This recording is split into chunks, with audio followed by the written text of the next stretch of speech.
இன்னைக்கு நம்ம மாடியில் என்னென்ன பூக்கள் இருக்குதுன்னு அப்படியே பார்த்துடலாம்.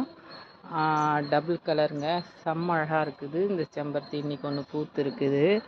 அதுக்கப்புறம் இது லைப்ரியா தக்காளிங்க. இது பாருங்கள், கீழே வந்து இந்த மாதிரி வரும், குட்டி குட்டியாக தாங்க காய்ச்சி இருக்குது. இது பெருசாகுமான்னு தெரியல, வெயில் ஜாஸ்தியாக இருக்குது. இது வந்து இப்போ தை மாதம் போட்ட விதை தான், ஆனால் காய் நல்லாவே பிடிச்சிருக்கு. அதுக்கப்புறம் அங்கேருந்து பார்த்திங்கன்னா இங்கே செம்பருத்திங்க, சாண்டல் கலர் செம்பருத்தி. இது டபுள் கலராக பூக்குங்க, ரெட்டாகவும் பூக்கும், அதுக்கப்புறம் இந்த கலராகவும் சாண்டலாகவும் பூக்கும். அதுக்கப்புறம் இங்கே பார்த்திங்கன்னா காஷ்மீரி ரோஸுங்க.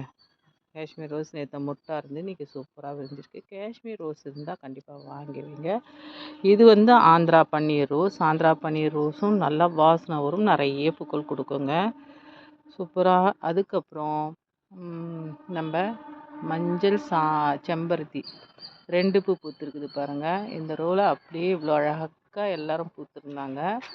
அதுக்கப்புறம் இங்கே கத்திரியும் இருக்குதுங்க. இது கொத்து கத்திரி. இப்போ ஒன்று தான் இருக்குது, கொத்து கொத்தாக தாங்க காய்க்கும், நிறைய கொத்தாக தான் வைக்கும் காய். அதுக்கப்புறம் இங்கே தக்காளி செடிங்க. இங்கே பாருங்கள், தக்காளி கொத்து கொத்தாக காய்ச்சிருக்குங்க. இந்த வாட்டி ஆச்சு, நான் தக்காளி வச்சு ஒரு 4-5 வருஷம் ஆகுது. தக்காளியே வைக்கிறதில்ல, இப்போ தான் தக்காளி வைக்கணும்னு வச்சேன். நிறைய பெரிய செடி ஆயிடுச்சு.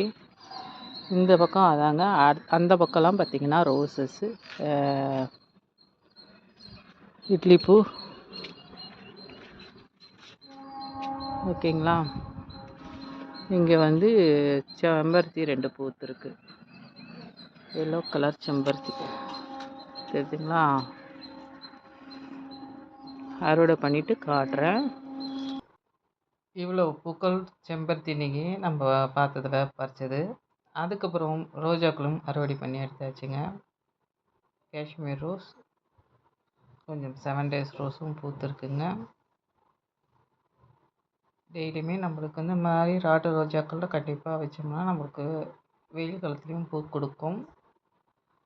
கை பற்றாததுனால அதுக்கப்புறம் பன்னீர் பட்டன் ரோஸும் கொஞ்சம் பறித்தேன்.